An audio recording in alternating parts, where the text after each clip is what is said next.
संत याकूब दा पत्तर अध्याय पहला। याकूब जो परमेश्वर अते प्रभु यीशु दा दास है वल्लों 12 कबीलियां नूं जो सारे संसार विच खिलरे होए हन नमस्कार। विश्वास अते बुद्धि। मेरे भरावो, तुहाडे उत्ते जदों कोई भी परीक्षा आवे तां तुसीं उस नूं खुशी नाल सह लवो, क्योंकि तुसीं जाणदे हो कि जदों इस तरह दीआं परीक्षावां द्वारा तुहाडा विश्वास सच्चा सिद्ध हुंदा है तां तुहाडी सहन शक्ति विच वाधा हुंदा है। पर तुहानूं अंत तक सहना चाहीदा है तां जो तुसीं पूर्ण अते सिद्ध बनो अते फिर तुसीं किसी तरह भी असफल नहीं रहोगे।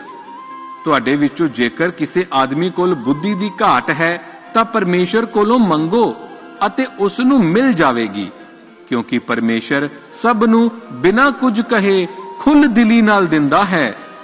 पर वो आदमी मंगे विश्वास नाल बिना किसी शक कीते, क्योंकि शक्की आदमी समुंदर दी लहर वर्गा है जिस नूं हवा इधर उधर उछालदी फिरदी है।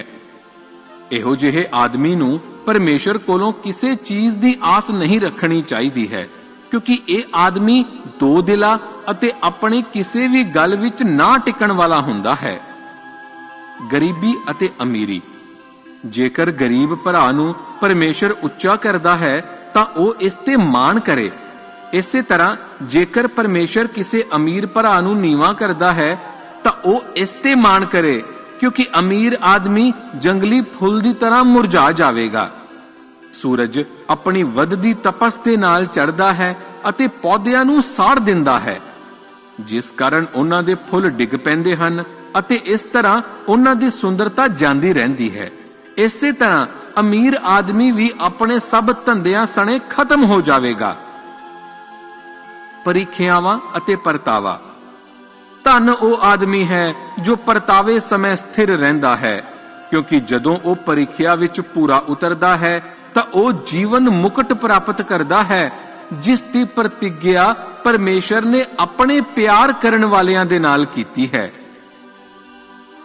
जो आदमी परतावे हेठ हुंदा है वो ये ना कहे परमेश्वर मैनू परता रहा है, क्योंकि ना परमेश्वर बुराई दे राही परताया जा सकता है अते ना ही वो आप किसे नू इस तरह परताउंदा है।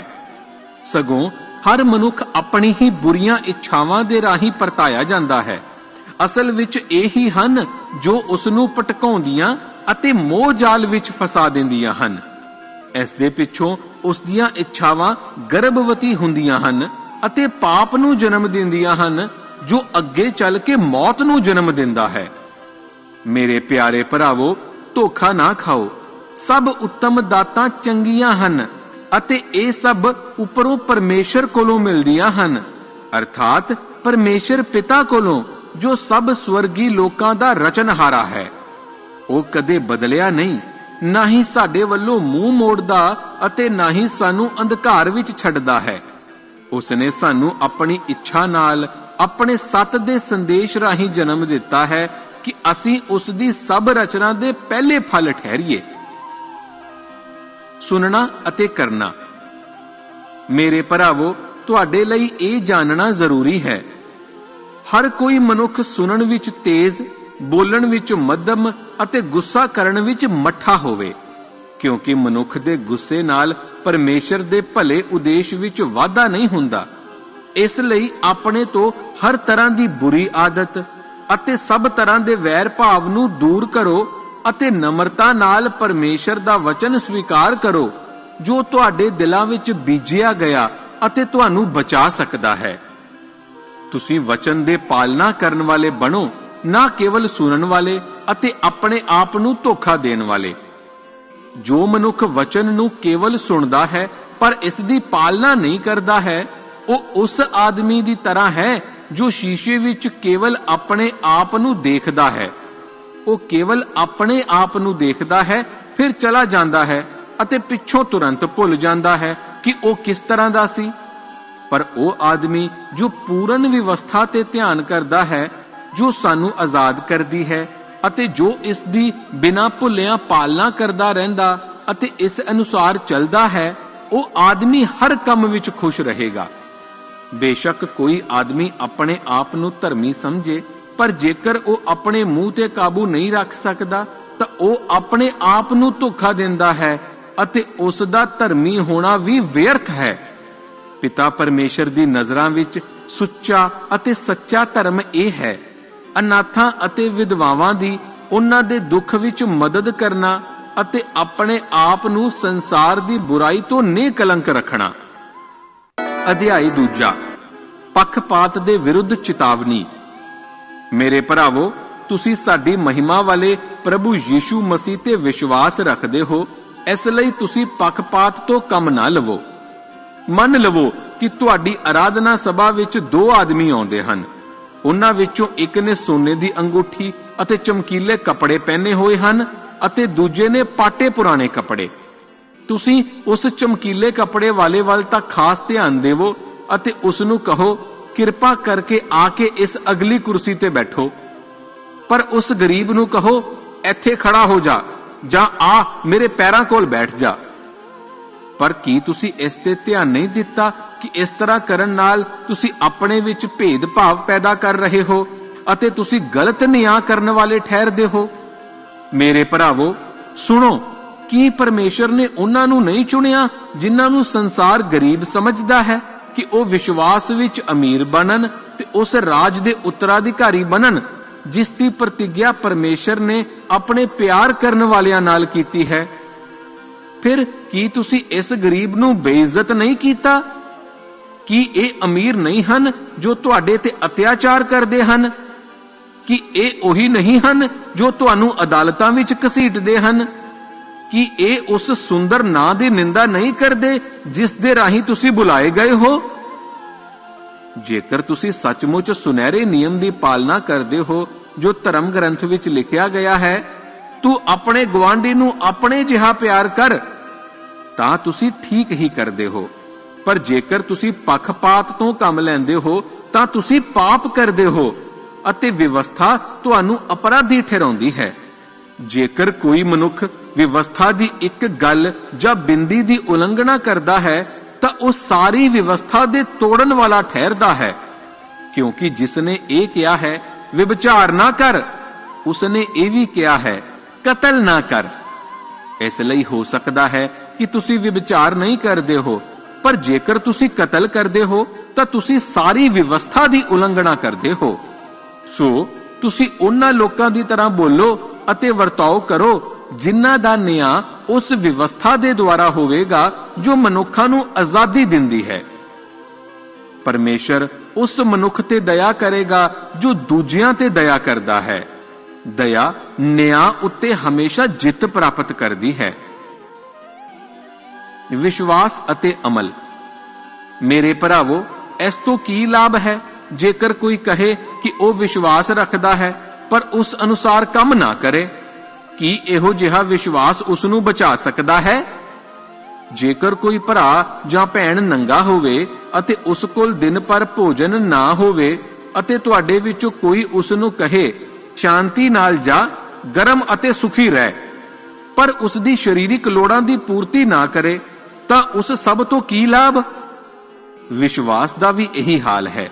ਜੇਕਰ ਅਮਲ ਤੋਂ ਬਿਨਾਂ ਹੈ ਤਾਂ ਇਹ ਮਰਿਆ ਹੋਇਆ ਹੈ। ਪਰ ਸ਼ਾਇਦ ਕੋਈ ਇਹ ਕਹੇ, ਕਿਸੇ ਇੱਕ ਕੋਲ ਵਿਸ਼ਵਾਸ ਹੈ ਤਾਂ ਕਿਸੇ ਦੂਜੇ ਕੋਲ ਅਮਲ ਹੈ। ਇਸ ਦੇ ਲਈ ਮੇਰਾ ਉੱਤਰ ਹੈ, ਆਪਣੇ ਅਮਲ ਤੋਂ ਬਿਨਾਂ ਵਿਸ਼ਵਾਸ ਦਿਖਾਓ ਅਤੇ ਮੈਂ ਤੁਹਾਨੂੰ ਆਪਣਾ ਵਿਸ਼ਵਾਸ ਅਮਲ ਦੇ ਰਾਹੀਂ ਦਿਖਾਵਾਂਗਾ। ਕੀ ਤੁਸੀਂ ਵਿਸ਼ਵਾਸ ਕਰਦੇ ਹੋ ਕਿ ਪਰਮੇਸ਼ਰ ਇੱਕ ਹੈ? ਤਾਂ ਇਹ ਠੀਕ ਹੈ, ਪਰ ਯਾਦ ਰੱਖੋ, ਅਸ਼ੁੱਧ ਆਤਮਾਵਾਂ ਵੀ ਇਹ ਵਿਸ਼ਵਾਸ ਰੱਖਦੀਆਂ ਅਤੇ ਥਰ-ਥਰ ਕੰਬਦੀਆਂ ਹਨ। ਹੇ ਮੂਰਖ ਆਦਮੀ, ਕੀ ਤੂੰ ਸੱਚਮੁੱਚ ਚਾਹੁੰਦਾ ਹੈ ਕਿ ਤੈਨੂੰ ਇਹ ਦੱਸਿਆ ਜਾਵੇ ਕਿ ਅਮਲ ਤੋਂ ਬਿਨਾਂ ਵਿਸ਼ਵਾਸ ਵਿਅਰਥ ਹੈ? ਕੀ ਸਾਡਾ ਪਿਤਾਮਾ ਅਬਰਾਹਮ ਅਮਲ ਦੇ ਰਾਹੀਂ ਹੀ ਪਰਮੇਸ਼ਰ ਸਾਹਮਣੇ ਉਚਿਤ ਨਹੀਂ ਠਹਿਰਾਇਆ ਗਿਆ ਸੀ, ਅਰਥਾਤ ਆਪਣੇ ਪੁੱਤਰ ਦੀ ਵੇਦੀ ਉੱਤੇ ਬਲੀ ਚੜਾਉਣ ਦੇ ਰਾਹੀਂ? ਕੀ ਤੁਸੀਂ ਦੇਖਦੇ ਨਹੀਂ ਕਿ ਉਸ ਦੇ ਵਿਸ਼ਵਾਸ ਅਤੇ ਅਮਲਾਂ ਨੇ ਇਕੱਠਿਆਂ ਮਿਲ ਕੇ ਅਸਰ ਕੀਤਾ? ਉਸ ਦਾ ਵਿਸ਼ਵਾਸ ਉਸ ਦੇ ਅਮਲ ਦੇ ਦੁਆਰਾ ਹੀ ਪੂਰਨਤਾ ਨੂੰ ਪਹੁੰਚਿਆ।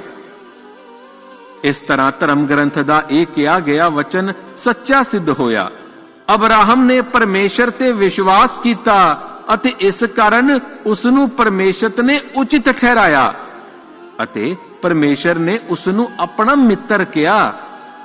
ਸੋ ਦੇਖਿਆ, ਆਦਮੀ ਅਮਲਾਂ ਦੇ ਕਾਰਨ ਹੀ ਉਚਿਤ ਠਹਿਰਿਆ, ਨਾ ਕਿ ਕੇਵਲ ਵਿਸ਼ਵਾਸ ਦੇ ਕਾਰਨ। ਰਹਾਬ ਵੇਸ਼ਵਾ ਦੇ ਬਾਰੇ ਵੀ ਇਹੀ ਸੱਚ ਹੈ। ਉਸ ਨੇ ਦੂਤਾਂ ਦਾ ਆਪਣੇ ਘਰ ਵਿੱਚ ਸਵਾਗਤ ਕੀਤਾ ਅਤੇ ਉਹਨਾਂ ਨੂੰ ਦੂਜੇ ਰਾਹੇ ਵਾਪਸ ਘੱਲਿਆ ਅਤੇ ਆਪਣੇ ਇਸ ਅਮਲ ਦੇ ਕਾਰਨ ਉਹ ਉਚਿਤ ਠਹਿਰੀ। ਇਹ ਸਭ ਦਾ ਸਾਰ ਇਹ ਹੈ, ਜਿਸ ਤਰ੍ਹਾਂ ਸਰੀਰ ਆਤਮਾ ਦੇ ਬਿਨਾਂ ਮੁਰਦਾ ਹੈ, ਉਸੇ ਤਰ੍ਹਾਂ ਵਿਸ਼ਵਾਸ ਅਮਲ ਦੇ ਬਿਨਾਂ ਮੁਰਦਾ ਹੈ। ਅਧਿਆਇ 3 ਜੀਵ। ਮੇਰੇ ਭਰਾਵੋ, ਤੁਹਾਡੇ ਵਿੱਚੋਂ ਬਹੁਤ ਸਾਰੇ ਸਿੱਖਿਅਕ ਨਾ ਬਣੋ, ਕਿਉਂਕਿ ਤੁਸੀਂ ਜਾਣਦੇ ਹੀ ਹੋ ਕਿ ਅਸੀਂ ਜੋ ਸਿੱਖਿਅਕ ਹਾਂ, ਸਾਡਾ ਨਿਆਂ ਦੂਜਿਆਂ ਨਾਲੋਂ ਅਧਿਕ ਸਖਤੀ ਨਾਲ ਹੋਵੇਗਾ। ਸਾਡੇ ਸਭ ਕੋਲੋਂ ਬਾਰ-ਬਾਰ ਗਲਤੀ ਹੁੰਦੀ ਹੈ। ਜੋ ਆਦਮੀ ਬੋਲਣ ਵਿੱਚ ਗਲਤੀ ਨਹੀਂ ਕਰਦਾ ਹੈ, ਉਹ ਪੂਰਨ ਆਦਮੀ ਹੈ। ਇਹੋ ਜਿਹਾ ਆਦਮੀ ਆਪਣੇ ਸਾਰੇ ਸਰੀਰ ਨੂੰ ਕਾਬੂ ਵਿੱਚ ਰੱਖ ਸਕਦਾ ਹੈ। ਅਸੀਂ ਘੋੜੇ ਨੂੰ ਕਾਬੂ ਵਿੱਚ ਰੱਖਣ ਲਈ ਉਸ ਦੇ ਮੂੰਹ ਵਿੱਚ ਲਗਾਮ ਪਾ ਦਿੰਦੇ ਹਾਂ, ਤਾਂ ਫਿਰ ਅਸੀਂ ਉਸ ਨੂੰ ਜਿਸ ਪਾਸੇ ਵੀ ਚਾਹੀਏ ਮੋੜ ਸਕਦੇ ਹਾਂ। ਇਸੇ ਤਰ੍ਹਾਂ ਤੁਸੀਂ ਸਮੁੰਦਰੀ ਜਹਾਜ਼ ਦੀ ਵੀ ਉਦਾਹਰਣ ਲੈ ਸਕਦੇ ਹੋ।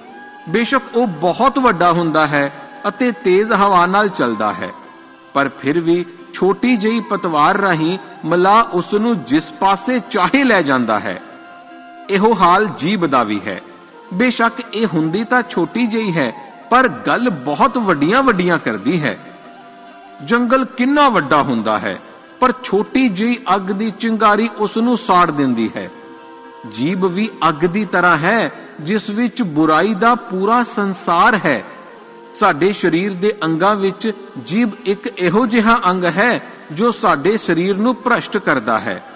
ਇਹ ਆਪਣੀ ਅੱਗ ਨਰਕ ਕੁੰਡ ਵਿੱਚੋਂ ਪ੍ਰਾਪਤ ਕਰਦੀ ਹੈ ਅਤੇ ਇਹ ਸਾਡੇ ਸਰੀਰ ਨੂੰ ਅੱਗ ਵਿੱਚ ਘੇਰੀ ਰੱਖਦੀ ਹੈ।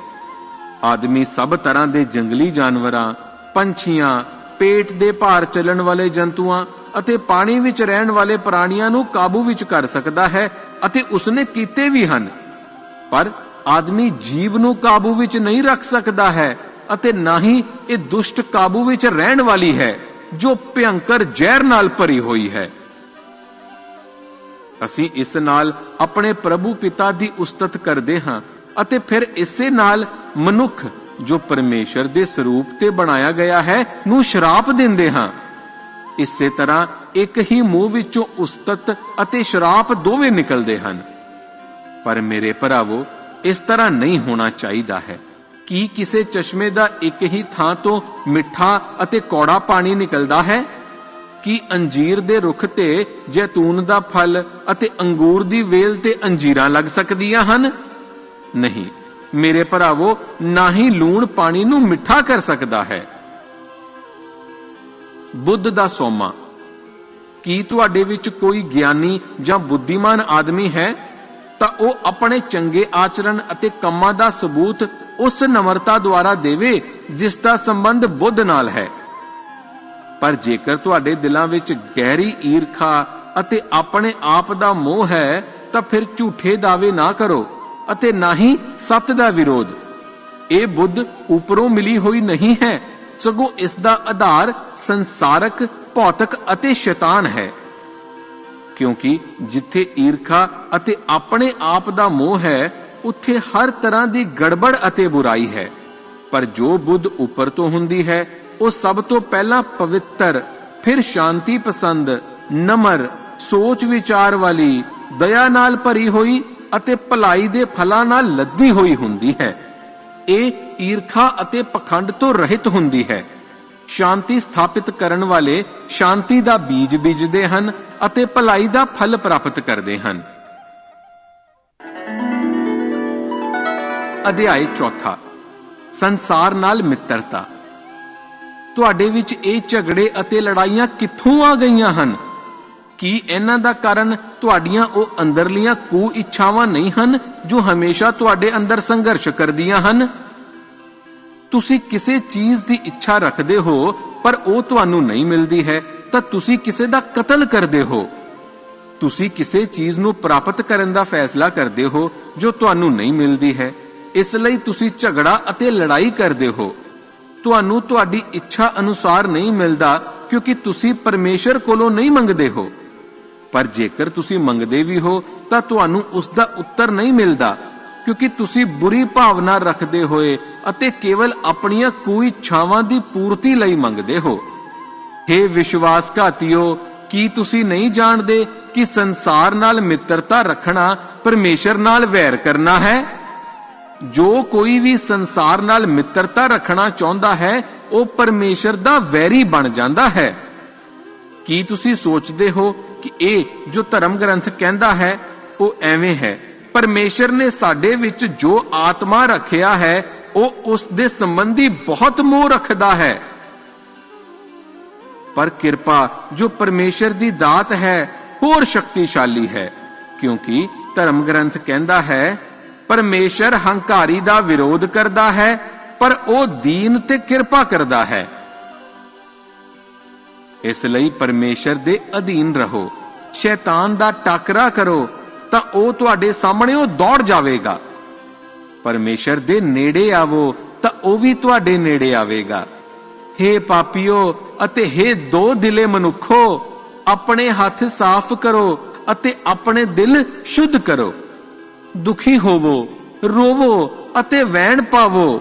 ਆਪਣੇ ਹਾਸੇ ਨੂੰ ਸੋਗ ਵਿੱਚ ਅਤੇ ਆਪਣੇ ਆਨੰਦ ਨੂੰ ਉਦਾਸੀ ਵਿੱਚ ਬਦਲ ਦੇਵੋ। ਆਪਣੇ ਆਪ ਨੂੰ ਪ੍ਰਭੂ ਦੇ ਸਾਹਮਣੇ ਦੀਨ ਕਰੋ ਤਾਂ ਉਹ ਤੁਹਾਨੂੰ ਉੱਚਾ ਕਰੇਗਾ। ਭਰਾ ਤੇ ਦੋਸ਼ ਲਾਉਣਾ। ਭਰਾਵੋ, ਇੱਕ ਦੂਜੇ ਨੂੰ ਬੁਰਾ ਭਲਾ ਨਾ ਕਹੋ। ਜੋ ਵੀ ਕਿਸੇ ਨੂੰ ਬੁਰਾ ਭਲਾ ਕਹਿੰਦਾ ਹੈ ਜਾਂ ਭਰਾ ਤੇ ਦੋਸ਼ ਲਾਉਂਦਾ ਹੈ ਉਹ ਵਿਵਸਥਾ ਨੂੰ ਬੁਰਾ ਭਲਾ ਕਹਿੰਦਾ ਹੈ ਅਤੇ ਵਿਵਸਥਾ ਤੇ ਦੋਸ਼ ਲਾਉਂਦਾ ਹੈ। ਵਿਵਸਥਾ ਦੇ ਦੇਣ ਵਾਲਾ ਅਤੇ ਨਿਆਂ ਦੇ ਕਰਨ ਵਾਲਾ ਇੱਕੋ ਹੀ ਹੈ ਜੋ ਬਚਾਉਣ ਅਤੇ ਨਾਸ਼ ਕਰਨ ਦੀ ਸ਼ਕਤੀ ਰੱਖਦਾ ਹੈ। ਫਿਰ ਤੁਸੀਂ ਆਪਣੇ ਭਰਾ ਤੇ ਦੋਸ਼ ਲਾਉਣ ਵਾਲੇ ਕੌਣ ਹੁੰਦੇ ਹੋ? ਘਮੰਡ ਸੰਬੰਧੀ ਚੇਤਾਵਨੀ। ਹੁਣ ਤੁਸੀਂ ਸੁਣੋ ਜੋ ਇਹ ਕਹਿੰਦੇ ਹੋ, ਅੱਜ ਜਾਂ ਕੱਲ ਅਸੀਂ ਕਿਸੇ ਸ਼ਹਿਰ ਜਾਵਾਂਗੇ ਅਤੇ ਉੱਥੇ 1 ਸਾਲ ਰਹਾਂਗੇ। ਫਿਰ ਅਸੀਂ ਉੱਥੇ ਕੰਮ ਧੰਦਾ ਕਰਾਂਗੇ ਅਤੇ ਧਨ ਕਮਾਵਾਂਗੇ। ਪਰ ਤੁਸੀਂ ਤਾਂ ਇਹ ਵੀ ਨਹੀਂ ਜਾਣਦੇ ਹੋ ਕਿ ਕੱਲ ਤੁਹਾਡੇ ਨਾਲ ਕੀ ਹੋਵੇਗਾ ਅਤੇ ਤੁਹਾਡਾ ਜੀਵਨ ਕਿਸ ਤਰ੍ਹਾਂ ਦਾ ਹੋਵੇਗਾ। ਤੁਸੀਂ ਤਾਂ ਕੇਵਲ ਧੁੰਦ ਦੀ ਤਰ੍ਹਾਂ ਹੋ ਜੋ ਕੁਝ ਚਿਰ ਦੇ ਲਈ ਦਿਖਾਈ ਦਿੰਦੀ ਹੈ ਅਤੇ ਫਿਰ ਖਤਮ ਹੋ ਜਾਂਦੀ ਹੈ। ਤੁਹਾਨੂੰ ਅਸਲ ਵਿੱਚ ਇਹ ਕਹਿਣਾ ਚਾਹੀਦਾ ਹੈ, ਜੇਕਰ ਪ੍ਰਭੂ ਦੀ ਇੱਛਾ ਹੋਈ ਤਾਂ ਅਸੀਂ ਜਿਉਂਦੇ ਰਹਾਂਗੇ ਅਤੇ ਇਹ ਜਾਂ ਉਹ ਕਰਾਂਗੇ। ਪਰ ਤੁਸੀਂ ਤਾਂ ਆਪਣੇ ਆਪ ਉੱਤੇ ਘਮੰਡ ਕਰਦੇ ਹੋ ਅਤੇ ਇਹੋ ਜਿਹਾ ਸਭ ਘਮੰਡ ਬੁਰਾ ਹੁੰਦਾ ਹੈ। ਇਸ ਲਈ ਜੋ ਮਨੁੱਖ ਭਲਾਈ ਕਰਨੀ ਜਾਣਦਾ ਹੈ ਪਰ ਕਰਦਾ ਨਹੀਂ, ਉਹ ਪਾਪ ਕਰਦਾ ਹੈ। ਅਧਿਆਇ 5। ਅਮੀਰਾਂ ਨੂੰ ਚੇਤਾਵਨੀ। ਹੁਣ ਹੇ ਅਮੀਰੋ, ਤੁਸੀਂ ਸੁਣੋ। ਤੁਸੀਂ ਉਹਨਾਂ ਮੁਸੀਬਤਾਂ ਦੇ ਲਈ ਜੋ ਤੁਹਾਡੇ ਤੇ ਆ ਰਹੀਆਂ ਹਨ ਰੋਵੋ ਅਤੇ ਵੈਣ ਵੀ ਪਾਵੋ। ਤੁਹਾਡਾ ਮਾਲ ਧਨ ਸੜ ਗਲ ਗਿਆ ਹੈ ਅਤੇ ਤੁਹਾਡੇ ਸੋਨਾ ਚਾਂਦੀ ਨੂੰ ਜੰਗਾਲ ਲੱਗ ਗਿਆ ਹੈ। ਇਹ ਹੀ ਜੰਗਾਲ ਤੁਹਾਡੇ ਵਿਰੁੱਧ ਸਾਖੀ ਭਰੇਗਾ ਅਤੇ ਇਹ ਅੱਗ ਦੀ ਤਰ੍ਹਾਂ ਤੁਹਾਡੇ ਸ਼ਰੀਰਾਂ ਨੂੰ ਖਾ ਜਾਵੇਗਾ। ਤੁਸੀਂ ਧਨ ਮਾਲ ਇਕੱਠਾ ਕਰ ਰਹੇ ਹੋ ਪਰ ਸੰਸਾਰ ਦਾ ਅੰਤ ਆ ਰਿਹਾ ਹੈ। ਤੁਸੀਂ ਆਪਣੇ ਖੇਤਾਂ ਵਿੱਚ ਕੰਮ ਕਰਨ ਵਾਲਿਆਂ ਮਜ਼ਦੂਰਾਂ ਦੀ ਮਜ਼ਦੂਰੀ ਨਹੀਂ ਦਿੱਤੀ ਹੈ। ਉਹ ਪੁਕਾਰ ਰਹੇ ਹਨ ਅਤੇ ਉਹਨਾਂ ਦੇ ਪੁਕਾਰਨ ਦੀ ਆਵਾਜ਼ ਸੈਨਾਵਾਂ ਦੇ ਪ੍ਰਭੂ ਦੇ ਕੰਨੀ ਪਹੁੰਚ ਚੁੱਕੀ ਹੈ। ਤੁਸੀਂ ਸੰਸਾਰ ਵਿੱਚ ਅਯਾਸ਼ੀ ਅਤੇ ਭੋਗ ਵਿਲਾਸ ਵਿੱਚ ਜੀਵਨ ਗੁਜ਼ਾਰਿਆ ਹੈ। ਤੁਸੀਂ ਆਪਣੇ ਆਪ ਨੂੰ ਬਲੀ ਦਿਵਸ ਦੇ ਲਈ ਮੋਟਾ ਕਰ ਲਿਆ ਹੈ। ਤੁਸੀਂ ਦੋਸ਼ੀ ਠਹਿਰਾ ਕੇ ਇੱਕ ਨਿਰਦੋਸ਼ ਮਨੁੱਖ ਨੂੰ ਕਤਲ ਕਰ ਦਿੱਤਾ ਹੈ, ਬੇਸ਼ੱਕ ਉਸਨੇ ਤੁਹਾਡਾ ਕੋਈ ਵਿਰੋਧ ਨਾ ਕੀਤਾ ਸੀ। ਇਸ ਲਈ ਭਰਾਵੋ, ਪ੍ਰਭੂ ਦੇ ਆਉਣ ਤੱਕ ਧੀਰਜ ਕਰੋ। ਦੇਖੋ, ਇੱਕ ਕਿਸਾਨ ਕਿਸ ਤਰ੍ਹਾਂ ਆਪਣੀ ਜ਼ਮੀਨ ਦੀ ਬਹੁਮੁੱਲੀ ਫਸਲ ਦੇ ਲਈ ਉਡੀਕ ਕਰਦਾ ਹੈ, ਇੱਥੋਂ ਤੱਕ ਕਿ ਉਹ ਅਗੇਤਰੇ ਮੀਂਹ ਤੋਂ ਲੈ ਕੇ ਪਿਛੇਤਰੇ ਮੀਂਹ ਤੱਕ ਧੀਰਜ ਨਾਲ ਉਡੀਕ ਕਰਦਾ ਹੈ। ਤੁਸੀਂ ਵੀ ਧੀਰਜਵਾਨ ਬਣੋ ਅਤੇ ਆਪਣੇ ਦਿਲਾਂ ਨੂੰ ਮਜ਼ਬੂਤ ਕਰੋ, ਕਿਉਂਕਿ ਪ੍ਰਭੂ ਦਾ ਆਉਣਾ ਲਾਗੇ ਹੀ ਹੈ। ਭਰਾਵੋ, ਇੱਕ ਦੂਜੇ ਤੇ ਦੋਸ਼ ਨਾ ਲਾਵੋ ਤਾਂ ਤੁਹਾਡੇ ਤੇ ਵੀ ਦੋਸ਼ ਨਹੀਂ ਲਾਇਆ ਜਾਵੇਗਾ। ਦੇਖੋ, ਨਿਆਂ ਕਰਤਾ ਇੱਥੇ ਹੈ, ਬਲਕਿ ਉਹ ਬੂਹੇ ਤੇ ਖੜਾ ਹੈ। ਭਰਾਵੋ, ਜੇਕਰ ਤੁਸੀਂ ਦੁੱਖਾਂ ਅਤੇ ਧੀਰਜ ਦਾ ਨਮੂਨਾ ਚਾਹੁੰਦੇ ਹੋ ਤਾਂ ਉਹਨਾਂ ਨਬੀਆਂ ਤੇ ਧਿਆਨ ਦੇਵੋ ਜੋ ਪ੍ਰਭੂ ਦੇ ਨਾਂ ਤੇ ਬੋਲੇ ਸਨ। ਯਾਦ ਰੱਖੋ, ਅਸੀਂ ਧੀਰਜਵਾਨ ਆਦਮੀ ਨੂੰ ਧਨ ਸਮਝਦੇ ਹਾਂ। ਤੁਸੀਂ ਅਯੂਬ ਦੇ ਧੀਰਜ ਬਾਰੇ ਸੁਣਿਆ ਹੈ ਅਤੇ ਇਹ ਵੀ ਤੁਸੀਂ ਦੇਖਿਆ ਹੈ ਕਿ ਪ੍ਰਭੂ ਨੇ ਅੰਤ ਵਿੱਚ ਉਸ ਨੂੰ ਕੀ ਫਲ ਦਿੱਤਾ ਸੀ। ਪ੍ਰਭੂ ਤਰਸ ਅਤੇ ਦਇਆ ਨਾਲ ਭਰਪੂਰ ਹੈ। ਸਭ ਤੋਂ ਵੱਧ ਕਿ ਮੇਰੇ ਭਰਾਵੋ, ਤੁਸੀਂ ਕਦੇ ਵੀ ਸਹੁੰ ਨਾ ਚੁੱਕੋ। ਤੁਸੀਂ ਨਾ ਆਕਾਸ਼, ਨਾ ਧਰਤੀ ਅਤੇ ਨਾ ਹੀ ਕਿਸੇ ਹੋਰ ਚੀਜ਼ ਦੀ ਸਹੁੰ ਚੁੱਕੋ, ਸਗੋਂ ਤੁਹਾਡੀ ਹਾਂ ਦੀ ਥਾਂ ਹਾਂ ਹੋਵੇ ਅਤੇ ਨਾ ਦੀ ਥਾਂ ਨਾ ਹੋਵੇ। ਇਸ ਤਰ੍ਹਾਂ ਤੁਸੀਂ ਪਰਮੇਸ਼ਵਰ ਦੁਆਰਾ ਦੋਸ਼ੀ ਨਹੀਂ ਠਹਿਰਾਏ ਜਾਵੋਗੇ। ਕੀ ਤੁਹਾਡੇ ਵਿੱਚ ਕੋਈ ਦੁਖੀ ਹੈ? ਉਹ ਪ੍ਰਾਰਥਨਾ ਕਰੇ। ਕੀ ਤੁਹਾਡੇ ਵਿੱਚ ਕੋਈ ਸੁਖੀ ਹੈ? ਉਹ ਮਹਿਮਾ ਦੇ ਗੀਤ ਗਾਵੇ। ਕੀ ਤੁਹਾਡੇ ਵਿੱਚ ਕੋਈ ਬਿਮਾਰ ਹੈ? ਉਹ ਵਿਸ਼ਵਾਸ ਸੰਗਤ ਤੇ ਬਜ਼ੁਰਗਾਂ ਨੂੰ ਸੱਦੇ ਤੇ ਉਹ ਉਸ ਦੇ ਲਈ ਪ੍ਰਾਰਥਨਾ ਕਰਨ ਅਤੇ ਪ੍ਰਭੂ ਦੇ ਨਾਂ ਤੇ ਉਸ ਦਾ ਤੇਲ ਨਾਲ ਅਭਿਸ਼ੇਕ ਕਰਨ। ਜੇਕਰ ਇਹ ਪ੍ਰਾਰਥਨਾ ਵਿਸ਼ਵਾਸ ਨਾਲ ਹੋਵੇਗੀ ਤਾਂ ਬਿਮਾਰ ਆਦਮੀ ਚੰਗਾ ਹੋ ਜਾਵੇਗਾ ਅਤੇ ਪ੍ਰਭੂ ਉਸ ਨੂੰ ਬਿਸਤਰੇ ਤੋਂ ਉਠਾ ਖੜਾ ਕਰੇਗਾ। ਇੱਥੋਂ ਤੱਕ ਕਿ ਜੇਕਰ ਉਸਨੇ ਪਾਪ ਵੀ ਕੀਤੇ ਹੋਣਗੇ ਤਾਂ ਉਹ ਵੀ ਮਾਫ ਕਰ ਦਿੱਤੇ ਜਾਣਗੇ। ਤੁਸੀਂ ਇੱਕ ਦੂਜੇ ਦੇ ਸਾਹਮਣੇ ਆਪਣੇ ਆਪਣੇ ਪਾਪ ਸਵੀਕਾਰ ਕਰੋ ਅਤੇ ਇੱਕ ਦੂਜੇ ਦੇ ਲਈ ਪ੍ਰਾਰਥਨਾ ਵੀ ਕਰੋ ਕਿ ਤੁਸੀਂ ਚੰਗੇ ਹੋ ਜਾਵੋ। ਭਲੇ ਆਦਮੀ ਦੀ ਪ੍ਰਾਰਥਨਾ ਬਹੁਤ ਸ਼ਕਤੀਸ਼ਾਲੀ ਹੁੰਦੀ ਹੈ ਕਿਉਂਕਿ ਪਰਮੇਸ਼ਰ ਉਸ ਦੇ ਦੁਆਰਾ ਕੰਮ ਕਰਦਾ ਹੈ।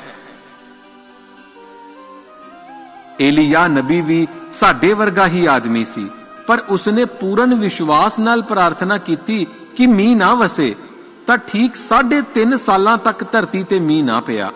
ਉਸਨੇ ਫਿਰ ਪ੍ਰਾਰਥਨਾ ਕੀਤੀ ਤਾਂ ਆਕਾਸ਼ ਤੋਂ ਮੀਂਹ ਪਿਆ ਅਤੇ ਜ਼ਮੀਨ ਤੇ ਫਿਰ ਫਸਲ ਪੈਦਾ ਹੋਈ। ਮੇਰੇ ਭਰਾਵੋ, ਜੇਕਰ ਤੁਹਾਡੇ ਵਿੱਚੋਂ ਕੋਈ ਸੱਤ ਦੇ ਰਾਹ ਤੋਂ ਭਟਕ ਜਾਵੇ ਤਾਂ ਦੂਜਾ ਕੋਈ ਉਸ ਨੂੰ ਫਿਰ ਠੀਕ ਰਾਹ ਤੇ ਲੈ ਆਵੇ। ਯਾਦ ਰੱਖੋ, ਜਿਸਨੇ ਉਸ ਪਾਪੀ ਨੂੰ ਭਟਕਣ ਤੋਂ ਵਾਪਸ ਲਿਆਂਦਾ ਹੈ, ਉਸਨੇ ਨਾ ਕੇਵਲ ਉਸ ਦੀ ਆਤਮਾ ਨੂੰ ਮੌਤ ਤੋਂ ਬਚਾ ਲਿਆ ਹੈ, ਸਗੋਂ ਉਹ ਬਹੁਤ ਸਾਰੇ ਪਾਪਾਂ ਦੀ ਮਾਫੀ ਦਾ ਕਾਰਨ ਵੀ ਬਣਿਆ ਹੈ।